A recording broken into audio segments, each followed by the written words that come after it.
Le coup tordu du vélo, du cyclisme. Le coup tordu est un podcast de passionnés pour les passionnés. Le coup tordu, c'est des interviews et des previews. Je vous retrouve pour le 226e épisode du coup tordu. Alors, je vous retrouve en solo. Voilà, semaine très chargée. J'avais prévu ce podcast, ce 226e épisode, dès que j'avais un petit peu de temps. Donc, ça a été compliqué de se caler avec Enzo et Thibaut, que vous retrouverez bien évidemment dans le prochain épisode du coup tordu. Dans cet épisode, on va analyser l'année 2024, mais avec un angle très très différent. C'est vrai qu'il y a eu énormément d'analyses, de bilan de l'année 2024 dans beaucoup de podcasts, et c'est d'ailleurs très très bien fait, très réussi. J'ai du plaisir à écouter ce type de podcast où on débriefe un petit peu la saison, on donne des awards, des bons points, des mauvais points. Mais voilà, comme tout le monde le fait et comme dans le coup tordu, on aime bien faire des choses très différentes de ce qui se fait ailleurs. Je vais vous faire un épisode qui s'appelle Dans la tête d'un parieur, et on va analyser l'année 2024 sous l'angle du betting pour bien analyser sa saison, bien la débriefer pour mieux préparer l'année 2025. Faire son analyse de bilan est quelque chose de capital. Alors bien évidemment, à vous toute chose, je rappelle que jouer avec excès comporte des risques, et ça c'est réel. Le jeu, les paris sportifs, ça peut être un véritable poison. Je le dis, je le répète, de mon point de vue, la clé du game est d'avoir une gestion saine de bankroll. Voilà, si on a une gestion ultra saine, on n'aura jamais de problème, vu qu'on va jouer en fonction de ce qu'on peut perdre, et si on commence à perdre, on va réduire les mises. Donc voilà, si on est vraiment dans un bad run, on va en fait limiter la casse, on va limiter le bad run, donc forcément on va limiter la casse, et le jeu va rester, on va dire, quelque chose de sain. Si on ne respecte pas ça, c'est là où on va commencer à avoir d'énormes problèmes. Donc, 226e épisode du coup tordu dans la tête d'un parieur. Juste avant, je voulais remercier tous les invités qu'on a reçus dans le coup tordu ces dernières semaines, avec qui on a passé des moments de dingue, et ça vous a plu aussi. On a vu les retours, on a vu les chiffres des podcasts. Un grand merci à Pierre Barbier, à Miguel Heidemann, à Luc de Sailimetrix, à Eric Boyer, avec qui on a revisité 40 ans de vélo. Je pense qu'on a fait une véritable masterclass avec Eric Boyer. Un grand merci à Quentin Béza, à Jordan Jegat, bien évidemment, que vous avez pu retrouver avec la Tib et Enzo dans l'épisode précédent. Pour la suite, alors je dois toujours recontacter Asdin Lagab et Daniel Manjas, qui m'avaient donné leur accord pour le podcast. Je vais faire ça dans les jours qui viennent. Je vous annonce qu'il y aura aussi très prochainement un épisode avec Benoît Tréanton, qui avait écrit le livre Vaincre la chance.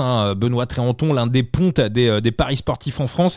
Si vous ne connaissez pas Benoît, vous allez sur YouTube et vous tapez « Il ruine les bookmakers ». Voilà, c'est une vidéo qui est quasiment à 800, 900 000 sur YouTube. Ça fait autant sur TikTok. Alors, il vous parlera de cette vidéo, Benoît, qui a été enregistrée il y a quelques années. Voilà, j'ai un petit format qui est prévu avec Benoît, mais j'ai un nouvel invité à vous annoncer dans le coup tordu. Nouvel invité qui fait ultra méga plaisir. Louis-Pierre Frileux d'Eurosport va être avec nous très bientôt dans le coup tordu, mais je lui ai lancé une invitation. Il m'a renvoyé un message très très sympa. Donc, soit j'arrive à choper Louis-Pierre pour le prochain épisode du coup tordu en fonction de ses disponibilités, et c'est lui que vous retrouverez dans le prochain épisode. Si on n'arrive pas à se caler, le prochain épisode du coup tordu sera un premier épisode consacré au Mercato 2024-2025, et on vous fera avec Enzo et Thibaut un épisode Mercato consacré aux équipes présentes sur Sailimetrix. Autre point qu'on va aborder avant d'attaquer le podcast, l'actualité vélo. Alors je suis tout seul, je vais être assez rapide. Bien évidemment, le monoxyde de carbone. Vous avez vu l'UCI qui va interdire l'utilisation du monoxyde de carbone. Ça va être décidé en tout début d'année, à la fin du mois de janvier, au début du mois de février. Donc en logique, les équipes ne pourront plus avoir recours officiellement au monoxyde de carbone. Alors est-ce que ça change quelque chose dans l'analyse, dans les pronostics du début de saison ? Non, parce que ça veut dire qu'entre-temps, entre deux, c'est pas interdit. Donc il y a toujours des équipes qui doivent continuer à se bourriner, à se charger la gueule au monoxyde de carbone ou à des équivalents. Pour l'instant, il y a 3 équipes qui officiellement ont eu recours au monoxyde de carbone, à savoir la Visma, UAE et Israël. Avec Enzo et Thibaut, on creuse, on travaille en off, parce que bien évidemment, c'est quelque chose de décisif dans les pronostics pour l'année 2025, au moins sur le début de l'année 2025, à savoir qui a recours au monoxyde et qui n'a pas recours au monoxyde. Le monoxyde de carbone, voilà, on a compris pourquoi certaines équipes volaient en 2024 et d'autres moins. C'est des bonus de 5 à 8% pour les coureurs qui utilisent ce monoxyde. Alors on peut vous dire qu'il y a plus d'équipes qui utilisent le monoxyde de carbone. On a réussi à aller choper, à aller chatter quelques infos qu'on va utiliser au début de l'année 2025, bien évidemment. Donc restez à l'écoute du coup tordu, on vous en dira plus très bientôt. Et forcément, les coureurs qui ont eu recours à ce protocole vont garder un avantage décisif en 2025 et même encore après. Donc c'est bien que ça soit interdit. Nous, on a milité pour. Après, quand on arrive dans l'analyse et quand on arrive dans les paris et dans les pronostics, c'est aussi des choses qu'on doit absolument utiliser, à savoir qui se charge la gueule et qui ne se charge pas, tout simplement parce que les bookmakers ne prennent pas ces critères-là en compte. Et même si un coureur triche et que on vous a déjà expliqué que dans 6 mois, 1 an, 2 ans, il est disqualifié, les bookmakers ne vous rendront pas votre argent pour autant. Donc c'est quelque chose qu'il faut absolument prendre en compte dans ces analyses de paris. La deuxième actualité du jour, c'est les annonces de SideLimit.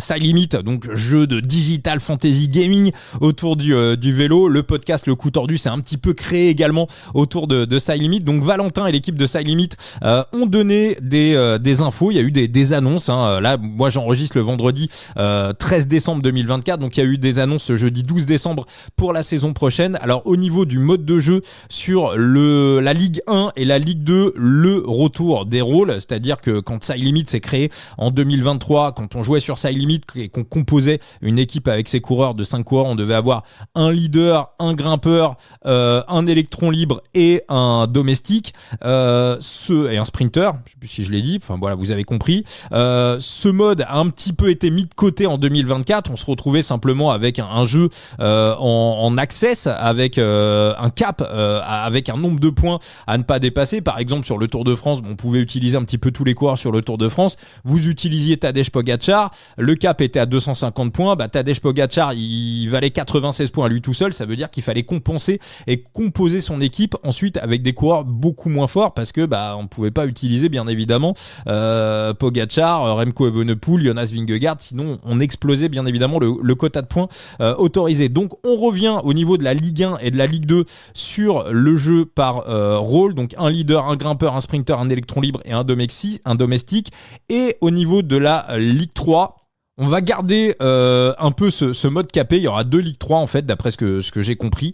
Et surtout, ce qui est important pour la Ligue 3, c'est que jusqu'à présent, pour jouer en Ligue 3, qui est le mode payant le moins cher, vous deviez obligatoirement avoir 5 cartes pour jouer sur SideLimit.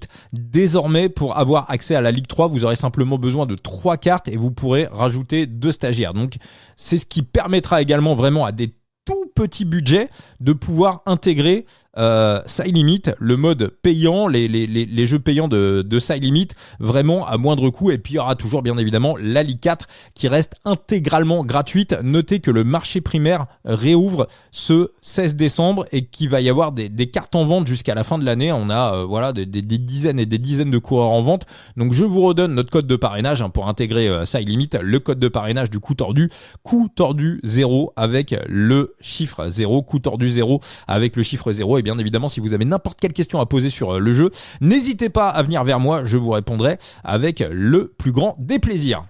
On attaque donc ce format, ce débrief de l'année 2024 sous l'angle du betting. Épisode donc consacré au paris sportif, donc dans la tête d'un parieur. Bon, le parieur c'est moi, mais je vais essayer de vous faire partager au mieux mon expérience de l'année 2024. On a terminé en positif avec un bénéf, je le dis, avec une gestion de bankroll ultra méga saine. On a terminé avec un petit bénéf de 233 €. D'ailleurs, je le dis, les 233 € de bénéfices ont été reversés au Téléthon. Ça a été fait il y a quelques semaines dans la lutte contre les maladies génétiques. Voilà, on essaye de garder, on va dire, un esprit, faire des choses qui ont du sens. Et d'ailleurs, je vous annonce, je sais pas si je vous l'avais dit, que le coup tordu fera également partie d'une série de podcasts qui s'appelle qui s'appelle les podcasts Ton, qui aura lieu au mois de mars. En gros, c'est des dizaines et des centaines de podcasteurs en France et ailleurs qui vont faire des podcasts au profit d'associations caritatives. Ça sera au mois de mars et le Coup Tordu participera à cet événement. Donc pour revenir à cette année 2024, donc année positive, on est en gros sur un ROI de 7,96%. Alors déjà, on va revenir à la fin de l'année 2023. Donc rappelez-vous, année 2023, année négative pour le Coup Tordu, que j'ai totalement assumé. On était sur un ROI de moins 2,80%. C'était pas non plus catastrophique, hein. Il y avait une petite perte, mais c'était ma première année perdante. Et sachant qu'en 2022, j'étais aussi sur une année qui était even. Le Coup Tordu, on est arrivé sur les réseaux sociaux en fin 2020, début 2021. 2021, on était sur un ROI positif de 4,75%. 2022, alors c'était even. Rappelez-vous, il y avait eu un pari avec un coureur qui avait été disqualifié. Bon, j'avais considéré le pari comme perdant. Certains l'avaient eu gagnant. C'était une étape du Tour de Suisse où il y avait une cote à 17 qui nous faisait basculer du bon côté sur cette année-là. Sachant qu'également en 2022, j'ai pas pris non plus en compte les éventuels free bets qu'on peut avoir tout au long de la saison. Donc en réalité, le bilan était légèrement positif. Voilà, il a été even officiellement. Il était nul. Donc 2021 année positive, 2023 année négative. Alors ce que j'ai fait à la fin de cette année 2023, c'est que j'ai fait avec Benoît ce qui s'appelle une analyse de bilan. Alors je vous annonce que à vous pouvoir discuter et pouvoir échanger de manière quasi quotidienne avec Benoît Tréanton, c'est bien évidemment un énorme avantage. Et c'est aussi pour ça que parfois, souvent, je vous fais un petit peu partager le retour d'expérience de Benoît. Et ça, l'échange, vous aussi de votre côté, vous devez discuter, vous devez échanger avec tous les gens, qu'on soit des connaissances en paris sportif, soit des connaissances dans le sport, dans le vélo. Le mieux, très souvent, c'est de discuter avec des gens qui ne sont pas dans les paris sportifs et qui sont passionnés par un sport. Moi, j'y connais rien en Formule 1, mais j'échange beaucoup avec un de mes collègues qui est spécialiste en Formule 1. Je parie pas sur la Formule 1, mais ça m'est arrivé par le passé, ça m'a permis de croquer quelques paris. Donc ça, c'est vraiment quelque chose qui est hyper important. Et donc, dans cette analyse de bilan de l'année 2023, je me suis rendu compte que je me faisais littéralement déchirer sur les heads-up et que c'était un trou abyssal. Et d'ailleurs, c'est pour ça que je me suis pas pris trop de messages dans la gueule, je m'en suis même pas pris du tout. Personne ne m'est tombé dessus en disant vas-y, t'es nul, le Coup Tordu c'est de la merde, tes paris sont perdants. Tout simplement parce que le gros des gens qui écoutent et qui suivent le Coup Tordu sont en France. Vous êtes à peu près 80% des auditeurs à nous écouter en France. Et à l'époque, vous n'aviez pas accès au match-up, au heads-up. Je propose des heads-up pour les francophones de l'étranger qui peuvent les jouer. Alors désormais ils sont autorisés en France avec un règlement un peu bizarre, mais voilà, mais littéralement c'est cette partie qui n'était pas en ANJ, en Argel, qui plombait le bilan. Donc à savoir que tous ceux qui écoutaient en 2023 et qui suivaient le Coup Tordu uniquement en ANJ et en Argel, sans passer par les heads-up, du coup vous avez eu un beau bilan qui était bien positif. Donc c'est pour ça que voilà, on va dire que le bilan était négatif, mais il était positif pour la plupart d'entre vous. Donc je me suis dit tout simplement qu'au niveau de ces heads-up, il fallait absolument être beaucoup plus prudent et absolument réduire la voilure. Je me suis dit aussi qu'on était quasiment à 500 bêtes sur l'année, que c'était peut-être un gros volume en 2023, et réduire le volume et mieux sélectionner ces bêtes était aussi quelque chose d'important, à savoir utiliser ce qu'on appelle le bon gros no-bet, c'est aussi un outil, à savoir le no-bet, c'est aussi un bet.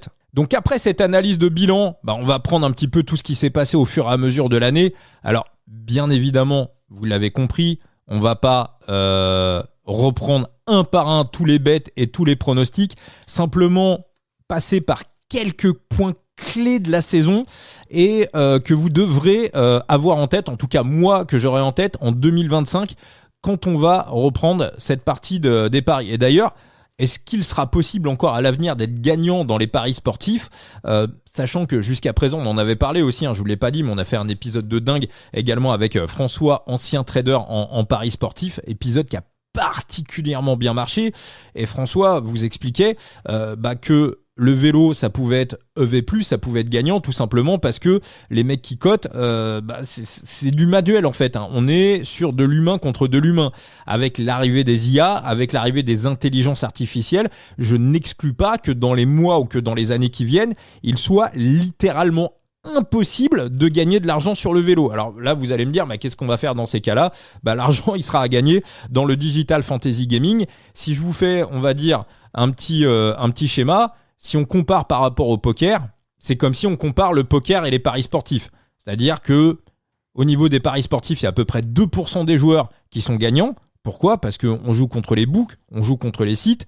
Et dans le poker, on a à peu près 10% des joueurs qui sont gagnants. Pourquoi ? Parce que dans le poker, on joue contre les autres joueurs. Le betting et le digital fantasy gaming, notamment Side Limit, ça sera la même chose. C'est-à-dire que dans Side Limit, on va jouer contre les autres joueurs. Alors bien évidemment, tout le monde ne sera pas gagnant sur Side Limit, mais les meilleurs managers réussiront à tirer leur épingle du jeu. À la fois dans les compétitions où il y a des prize money, il y a de l'argent à gagner, et également sur toute la partie achat-vente. On peut être mauvais dans les multi-races et les multi-courses sur Side Limit, mais on peut aussi être très très bon en scouting, à savoir acheter des pépites, à savoir acheter des coureurs à bas prix et réussir à faire des plus-values en les revendant. C'est les deux manières de gagner de l'argent sur Side Limit. Donc il est fort probable qu'à un moment donné, il soit impossible de gagner de l'argent dans les paris sportifs, en cyclisme et ailleurs. Et moi, à partir de ce moment-là, je vous le dis, je ne m'entêterai plus. On continuera le coup tordu parce qu'on prend du plaisir à le faire, parce qu'on est avant tout un podcast de cyclisme avant d'être un podcast de paris sportifs, et on tient absolument à ça. Énormément de plaisir à faire des interviews avec les coureurs, partira gentiment du betting, on vous proposera toujours des previews, des analyses pour les jeux de fantasy. Je vous parle de Side Limit, mais il y a aussi d'autres jeux de fantasy qui existent. Voilà, ça vous servira en tout cas à ça. Donc je reviens sur l'année 2024. Alors l'année 2024, la première course à chaque fois c'est le Tour Down Under. Alors le Tour Down Under, c'est vraiment très très compliqué à pronostiquer, tout simplement parce qu'on sort de l'hiver, on connaît pas trop l'état de forme des coureurs, mais c'est compliqué pour nous, mais c'est surtout très compliqué à pronostiquer pour les books. Alors là, il y a un outil qui est vraiment très très important pour préparer votre Tour Down Under, c'est Strava. Tout simplement, les coureurs qui ont arrêté leur saison relativement tôt et qui sont sur le pont depuis le début du mois de novembre sont des coureurs qui ont le Tour Down Under comme objectif. Alors déjà, vous pouvez cocher quasiment tous les Australiens. On a quasiment tout le temps un Australien sur le podium du Tour Down Under.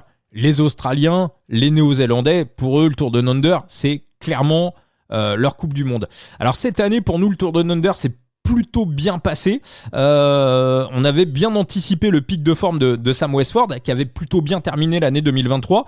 Alors après, c'est vrai qu'il n'a pas fait grand-chose d'autre sur le reste de la saison, mais il nous a permis de faire un beau Tour Down Under, et on est sorti positif. Voilà, on est sorti positif du mois de janvier. Il y avait quasiment pas d'autres compétitions à jouer sur ce mois de janvier, mais ça a permis de se mettre dans le bon sens pour attaquer l'année 2024. Ensuite, si on part sur le début du mois de février, alors là, il y a eu un coup qui a véritablement été décisif pour lancer l'année. C'est le Tour d'Oman. Alors le Tour d'Oman, on n'avait pas fait de podcast autour. Je vous rappelle qu'on donne des pronostics. Alors je vous le dis, pour l'année 2025, je me suis pris quelques strikes par Facebook. Ils aiment pas trop qu'on fasse des pronostics et qu'on fasse des paris sportifs, même si j'ai beau mettre toutes les précautions d'usage, jouer avec excès, comporte des risques, mettre le numéro de joueur info service. Je me suis pris un strike de Facebook. Donc il n'y aura plus de pronostics sur la page Facebook du Coup Tordu. En 2025, on sera chez Elon Musk. On sera sur Twitter et uniquement sur Twitter pour toute la partie pronostic. Donc soit je vous donne les pronostics dans le podcast et on va dire allez une demi-heure, 3/4 d'heure avant le coup d'envoi des courses, je vous fais un récap sur X, sur Twitter. Si je vous donne un pronostic sans podcast, c'est directement sur X, c'est directement sur Twitter. Et là donc on revient sur le Tour d'Oman et sur le Tour d'Oman, il y a une étape où Adam Yates était littéralement favori. Ça se terminait en côte, je crois que c'était en haut de la montagne verte, où il était favori à 2-2, 2-3 et il y avait tout simplement une cote où il ne gagnait pas l'étape à 1,74, et j'ai eu une info avec des contacts que j'avais du côté d'Oman qui m'ont envoyé un message et qui m'ont dit bon attention, il y a énormément de pluie, l'étape de demain va être annulée et on va basculer sur une étape au sprint. Donc bien évidemment, moi j'ai vu que Adam Yates était encore proposé favori, que son field, à savoir Adam Yates ne gagne pas, était proposé à 1,74. Donc imaginez-vous un bet, un pronostic, on vous propose sur une étape de sprint, Adam Yates ne gagne pas à 1,74. Alors j'ai envoyé 2% de la bankroll, ça a été le plus gros bet de l'année. J'ai même envie de vous dire, c'est presque une erreur. La réalité, j'aime pas envoyer des grosses pralines, j'aime pas envoyer des grosses purées, mais quand la probabilité est à 99%, et que votre info, alors encore une fois, il faut que les infos soient sûres et soient fiables, mais l'info, elle était sûre à 99%, bien évidemment, j'aurais dû envoyer 10%. La réalité, c'est celle-ci. Après, voilà, il y a toujours le petit doute. Est-ce que l'information est bonne ? Est-ce que les organisateurs vont pas changer d'avis ? Est-ce que Adam Yates va pas non plus aller nous faire le coup du kilomètre ? Il y a, au moment où vous prenez la décision, moi je suis plutôt sur du 0,1, 0,2% de bankroll. J'ai vraiment une gestion de bankroll qui est vraiment ultra méga safe, qui m'est parfois reproché sur certains réseaux sociaux par des gens qui sont pas ou peu auditeurs du coup tordu. Moi, ma gestion ultra safe des mises, je l'assume à 140 000%. Donc j'ai envoyé 2% sur Adam Yates, qui bien évidemment n'a pas remporté cette étape, qui a été remportée par Caleb Ewan. Et donc ça a permis véritablement en plus du Tour Down Under qui avait été positif, de très bien lancer la saison. Derrière, on a basculé sur l'UAE Tour, qui a été, on va dire, ni bon ni mauvais. On a pu voir notamment une véritable masterclass. Pour moi, c'est une des images de l'année 2024, la victoire de Lennart van Delvet. Pour moi, ce mec, on va le revoir en 2025. C'est un vrai bon coureur. Je vous l'avais donné top 10 sur la Vuelta. Il était bien parti. Malheureusement, son genou a fait défaut. Si la santé tient, Lennart van Delvet, c'est pas Pogacar ou c'est pas Vingegaard, mais très clairement, c'est un mec qui peut se situer pas très loin, on va dire entre la 5e et la 10e place mondiale sur les courses par étape d'une semaine, qui peut aussi aller chercher des top 3. En tout cas, ce qu'il a fait sur l'UAE Tour, pour moi, c'est un véritable truc de champion, c'est-à-dire aller chercher des bonifs sur une échappée publicitaire pour ensuite faire all-in sur la toute dernière étape et remporter le classement général avec 2 secondes d'avance.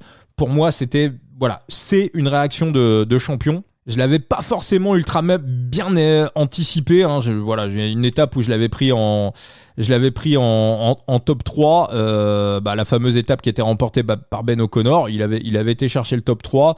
On avait un petit match-up également qui était passé entre Decline et Westford. Donc ça avait permis de faire un UAE Tour, on va dire even. Par contre, ce qui a permis de tirer le bilan du mois de février véritablement dans le vert, en plus de Adam Yates sur le Tour de Man, c'est les Strade Bianche. Alors rappelez-vous les Strade Bianche, Tadej Pogacar. Et alors là, ça va vous faire sourire, ça va vous faire marrer.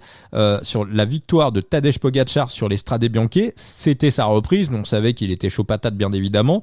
La victoire de Tadej Pogacar sur les Strade Bianche était proposée à 1,9. 1,9.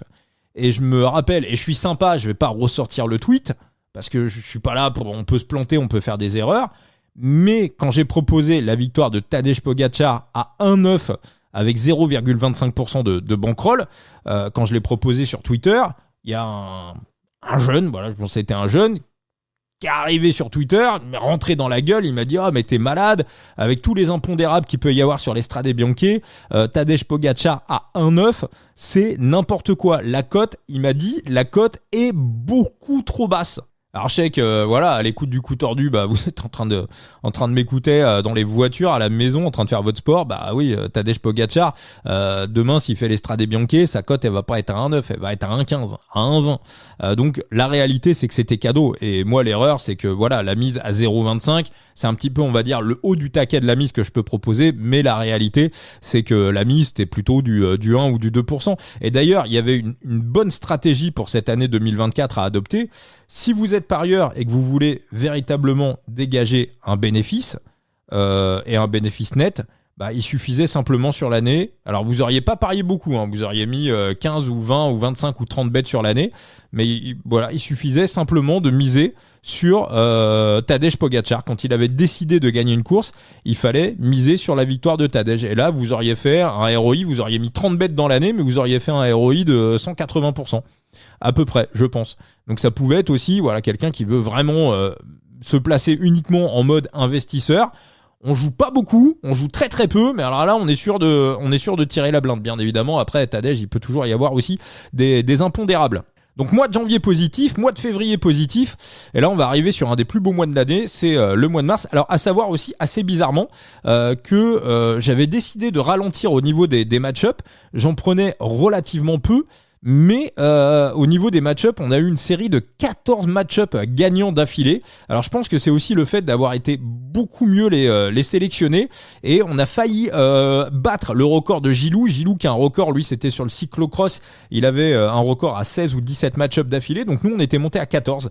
On a eu 14 match-up de suite. Alors fallait aussi reprendre certains match-up de la fin de l'année 2023. Il y en avait eu un ou deux qui avaient été gagnants. Mais on a passé 14 match-up consécutifs sur le début de l'année 2024. Ce qui a permis aussi bien évidemment d'aller chercher un beau bilan pour le premier trimestre. Alors bien évidemment, si je vous parle du mois de mars 2024, vous avez tous en tête le plus beau bet de l'année. Je ne vais pas revenir en détail sur tout ce qui s'est passé pendant ce mois de mars 2024, mais voilà, le bet marquant, ça a été bien évidemment la victoire d'Alexander Vlasov à 100 sur Paris-Nice. Paris-Nice, la cote me paraissait démentielle. Alors je vais vous raconter un petit peu la genèse de ce pari. J'avais pas regardé l'étape qui a précédé la victoire d'Alexander Vlasov.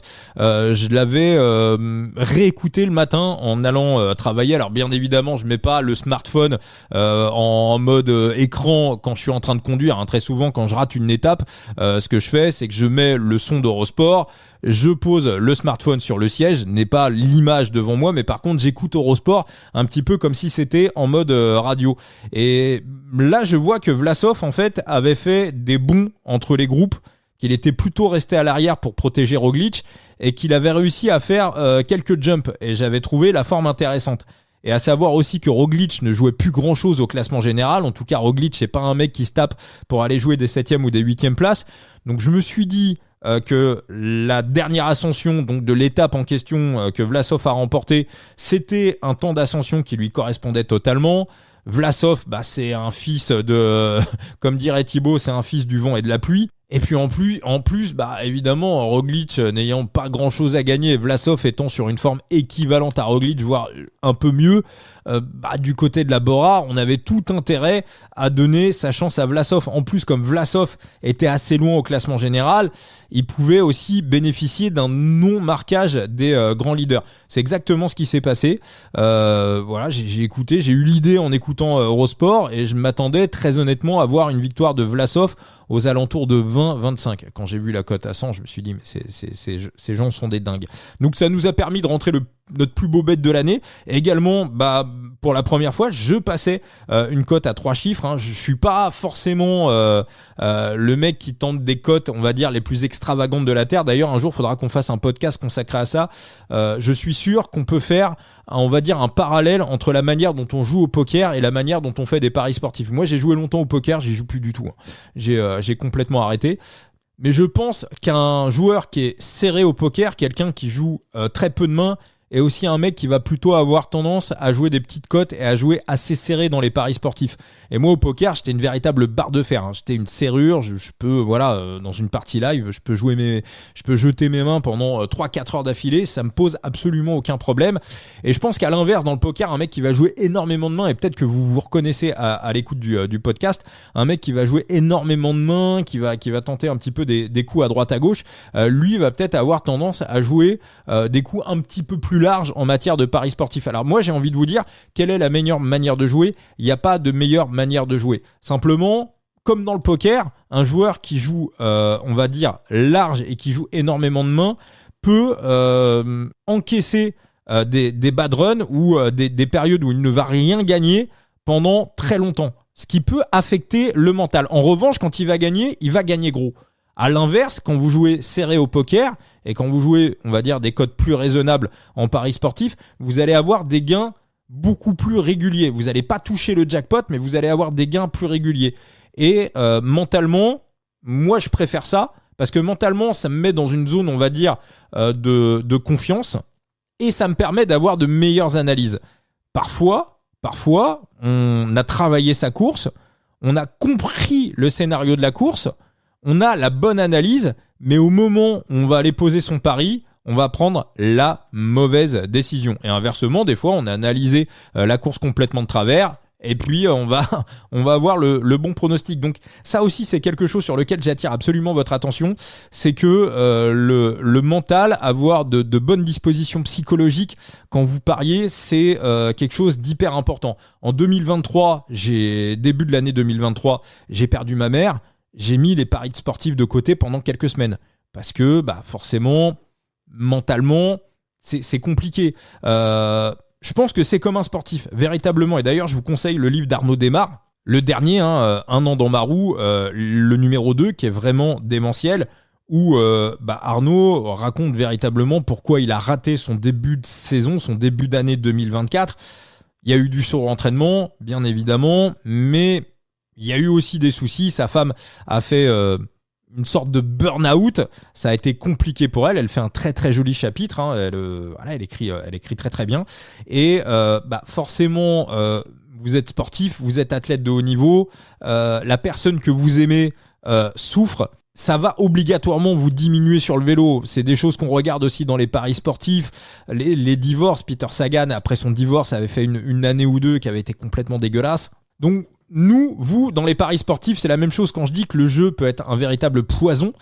C'est en plus des périodes où il faut véritablement s'éloigner des écrans et s'éloigner des paris sportifs. Quand on a des galères dans sa vie, en fait, si vous voulez, quand vous passez un pari, et là j'invente rien, et je suis pas addictologue, je suis pas psychologue, je suis pas toubib. Voilà, je vous dis simplement mon avis, mais je pense qu'un addictologue dira pas forcément l'inverse de ce que je peux dire. Mais quand on passe un pari, quand on réussit quelque chose, il se passe quelque chose dans le cerveau, hein. On a un sentiment de bien-être. Moi, je vous avoue que quand on a passé Vlasov à 100, je regardais pas l'étape non plus, hein. J'étais dans une manif à ce moment-là. J'étais avec ma femme et là, je commence à voir mon fil Twitter qui commence à défiler. Et au-delà de la somme remportée, c'est aussi assez grisant de voir qu'il y a un buzz autour. Il faut savoir garder la tête froide. Donc, forcément, si on a des galères dans la vie, notre cerveau va aller chercher quelque chose qui lui donne du bien-être. Voilà, certains c'est la bouffe, certains c'est du sucre, il y en a c'est de l'alcool, c'est de la drogue. Donc véritablement, les paris sportifs, ça peut être aussi dangereux à ce niveau-là. Rappelez-vous, on avait fait un podcast avec Rémi Gémeaux à l'époque, qui est aussi à l'origine du coup tordu, avec qui j'avais écrit le bouquin en 2021, Parier sur le cyclisme. Rémi, il a travaillé avec des parieurs et une fois, il avait eu un parieur au téléphone qui venait de perdre son travail, qui venait de perdre sa femme et lui demandait s'il devait hypothéquer sa maison pour faire des paris sportifs. Donc là, on est on est dans quelque chose de terrible. Donc, ayez ces garde-fous dans la tête. Je l'avais dit d'ailleurs après qu'on ait passé Vlasov à 100. Ayez ces garde-fous dans la tête. Véritablement, le jour où vous aurez une galère dans votre vie, ce que je ne vous souhaite pas évidemment, mais dans la vie, malheureusement, on a tous des hauts et des bas. Oubliez les paris sportifs le temps qu'il faut. Faites du sport. Voilà, c'est le conseil que je vous donne. Si jamais ça vous arrive, allez courir, faites du vélo. La meilleure des addictions, c'est le sport. Voilà, mettez-vous là-dedans. Moi, c'est le conseil que je vous donne. On passe au mois de mars. Alors, je vous avoue que ce premier trimestre 2024 m'a fait très peur parce que on était dans le vert, on allumait du vert de partout. Et je savais qu'à un moment donné, on allait devoir payer l'addition. Donc forcément, le mois d'avril, c'est pas bien passé. Et alors ça n'a pas été catastrophique non plus. Je savais que le bad run était possible, mais globalement, sur le mois d'avril, j'ai rien passé. Sur le mois d'avril, je suis passé quasiment au travers de tout. Alors il y a eu la victoire de Pogačar sur Liège-Bastogne-Liège à 1,6. Bon, forcément celle-ci, tout le monde l'avait. Voilà, ça a été un petit peu...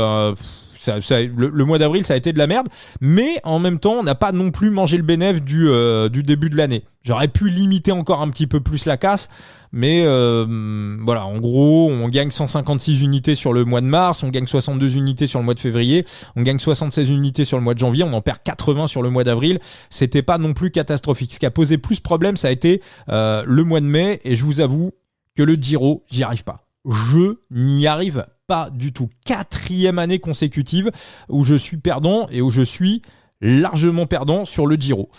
Alors, comment l'expliquer ? Pourtant, il y a Enzo qui est avec nous, qui nous donne pas mal d'analyses. J'ai envie de dire, le bon jeu sur le Giro, c'était presque de de bet uniquement sur les victoires de Tadej Pogačar. Les PLT, alors les PLT de manière générale, les PLT sur les grands tours, j'ai pas l'impression forcément d'être non plus gagnant sur le long terme. Donc c'est peut-être aussi, à part le Team Classification, c'est peut-être aussi quelque chose que je vais mettre de plus en plus de côté en 2025 parce que malgré tout un PLT sur 21 étapes, il y a quand même pas mal de variances. Donc le Giro c'est à nouveau mal passé. Alors pourquoi je passe plus au travers de mes Giro que de mes Tours de France et que mes Vuelta, je vous avoue que j'ai pas forcément l'explication. Je vous avoue que je sais pas. Mais le mois de mai a été négatif. Alors je vais quand même revenir sur un Paris à un moment donné qui a été important. Ça s'est passé au mois d'avril et ça a été aussi un des événements de l'année. Alors non, le Paris avait été pris au début du mois d'avril. Au début du mois de mars, pardon. Au début du mois d'avril, c'était la victoire de Tadej Pogačar sur le Tour de France. Et c'est quelque chose qui m'a été reproché, dont on a discuté également avec Enzo et Thibaut. J'ai pris la victoire de Tadej Pogačar sur le Tour de France à 3. Donc imaginez-vous, victoire de Tadej Pogačar à 3 sur le Tour de France. Quand j'ai vu Jonas Vingegaard dans la chute tout simplement sur le Tour du Pays Basque. Je me suis précipité sur la victoire de Tadej Pogačar à 3 sur le Tour de France. Et c'est quelque chose, alors 90% des gens ont compris, et c'est quelque chose, c'est quasiment, allez, on va dire un peu le seul bad buzz que je me suis pris dans toute l'histoire du coup tordu, où je me suis pris quelques mecs sur Twitter qui trouvaient ça pas très beau en fait. Alors moi je vais le dire, je le redis, voilà, on est 6 mois plus tard. Ce bet et cette victoire de Tadej Pogačar, cette cote à 3 sur le Tour de France prise après la chute de Jonas Vingegaard sur le Tour du Pays Basque, je l'assume à 872 milliards de pourcents. Je vais vous expliquer quelque chose et j'en ai parlé également avec Benoît. On en reparlera aussi quand on aura Benoît Tréanton dans le podcast. Les bookmakers sont là pour jouer sur vos sentiments et ça. On revient sur ce que je vous disais il y a quelques minutes.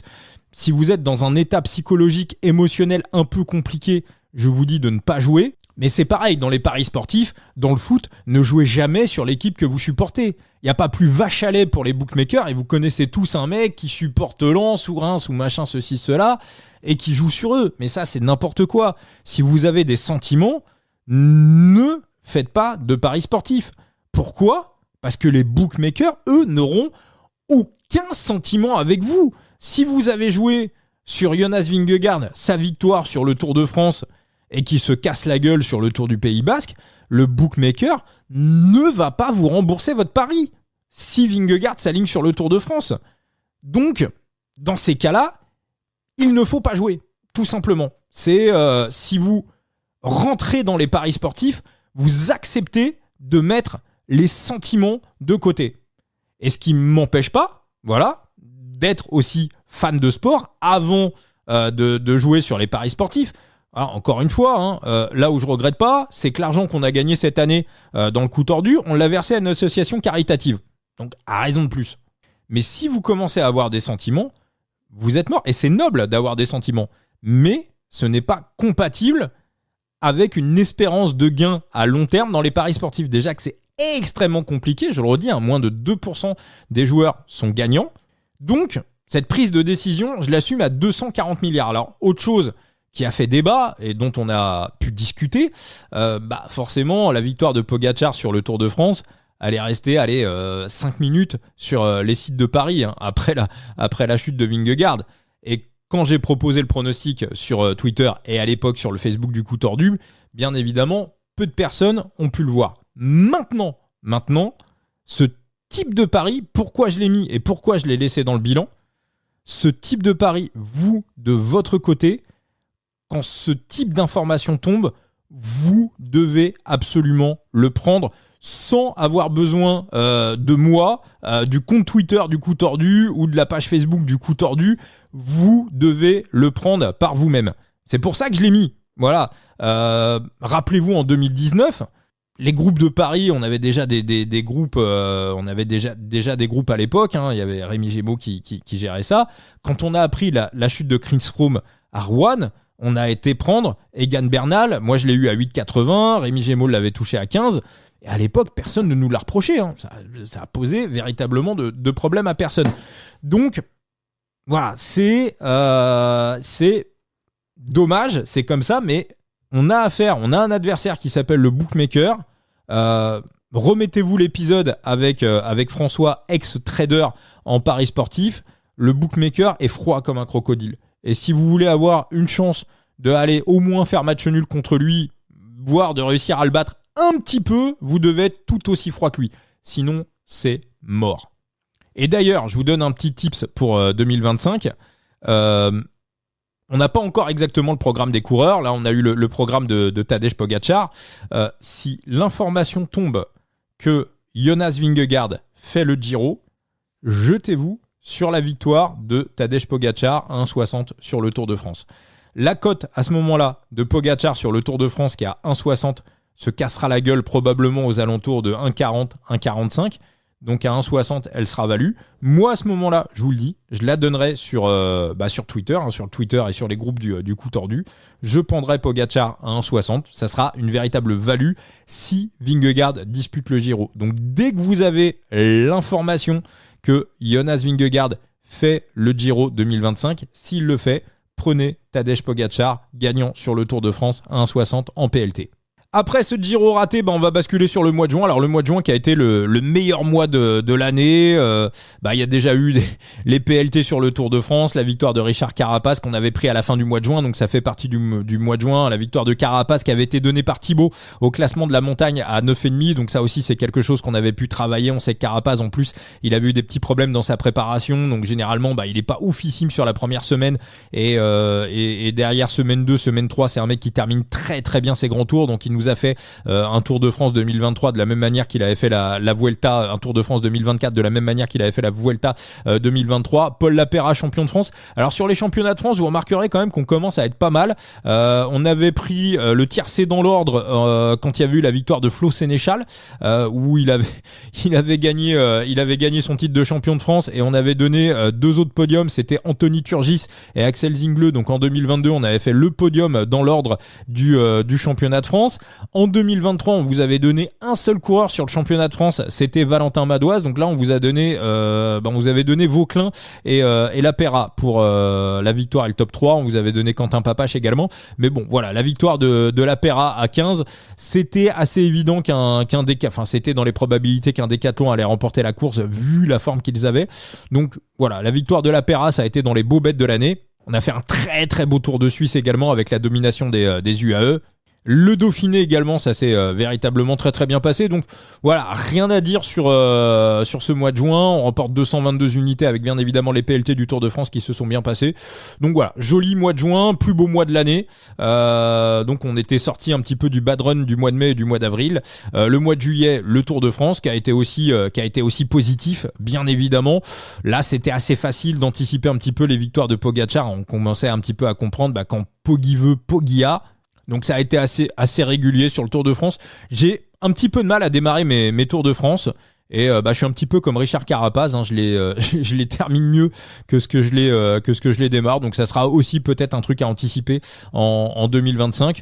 Voilà, on a eu des beaux petits paris, notamment un top 3 de Phil Baos à 12 sur la 16e étape. Alors on a eu l'arrivée des top 10 également sur ce Tour de France. Donc faut aussi encore un petit peu qu'on optimise la manière dont on les utilise et dont on va les utiliser en 2025. C'est une arme supplémentaire que les books nous donnent en France. Donc c'est quelque chose à utiliser. Le mois d'août, ça a été mauvais. Le mois d'août, ça a été mauvais. On a fait un très mauvais début de Vuelta. Les PLT de la Vuelta, ça s'est mal passé.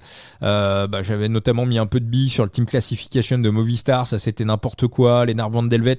Malheureusement, il y a eu des impondérables. Giulio Ciccone qui visait le maillot de meilleur grimpeur sur la Vuelta, qui avait été se prendre un cerf dans la tronche sur une étape. Donc à la fois, il y a eu, on va dire, il y a eu une partie de bad run, mais qui voilà, à un moment donné, une partie de déchat, mais qui est absolument normale normal sur une saison entière. Le Tour de Pologne aussi, c'est pas forcément très très bien passé, très compliqué à pronostiquer le Tour de Pologne. On est 2-3 semaines après le Tour de France. C'est pas dinguissime. Heureusement, on avait été chercher la victoire de Remco sur les Jeux Olympiques, sur la course en ligne. On s'était troué sur le contre-la-montre, mais on avait été rectifier le tir avec la victoire sur la course en ligne de Remco à 6. Mais bon, dans l'ensemble, c'était quand même un mois d'août qui était assez décevant avec le plus mauvais mois de l'année, 160 unités de déficit. Le mois de septembre, ça a été assez léger au niveau du betting. On a eu un petit mois très très légèrement gagnant, 11,86 unités en positif. Il y a eu la fin de la Vuelta notamment qui a été meilleur que le début de la Vuelta, la fin de la Vuelta qui se termine début septembre. Donc voilà, on a fini une saison à l'équilibre. Voilà, une petite perte sur le mois d'octobre, mais il y a eu que 4 bêtes sur le mois d'octobre. Donc voilà, il y a eu que le Tour de Lombardie, voilà, sur le mois d'octobre. Donc ça nous fait une année donc à 7,96% de ROI positif, 7,96 de ROI positif, 233 € qui ont été reversés à nos amis du Téléthon. Voilà un petit peu pour les grandes lignes de cette année, de ce débrief 2024.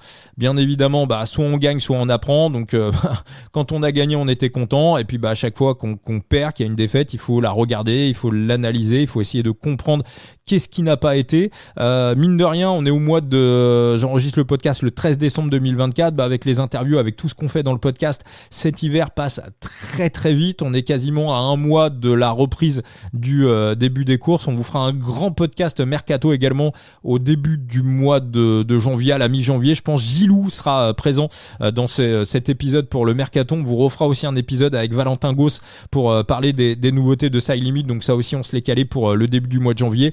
Reprise des previews pour le Tour de Nonder. Alors le Tour de Nonder, on vous fera pas des quotidiennes parce que les courses ont lieu en pleine nuit, donc on vous fera un gros épisode en mode PLT, et puis peut-être des bêtes aussi pour la première et la deuxième étape. Et puis ensuite on continuera la période des interviews qu'on va prolonger, je pense, à peu près jusqu'à la mi-février, et ensuite voilà, on se remettra dans les previews des courses, et là on sera véritablement dans le vif du sujet avec l'UAE Tour et la reprise des Flandriennes. Tout ça va arriver véritablement très très vite. Si vous avez des remarques, des réflexions, me dire comment vous aussi vous avez vécu cette année betting, si vous avez des petites choses à rajouter, ou au contraire des choses sur lesquelles j'ai pas mis le doigt, on peut en discuter, on peut en débattre, bien évidemment. Tout ça n'est pas une science exacte, 2023 j'ai fait une année perdante, je l'ai assumé, je peux refaire une année perdante en 2025, je ne suis pas le roi ni le dieu des paris sportifs dans le cyclisme, c'est juste du travail, de l'échange, beaucoup d'échanges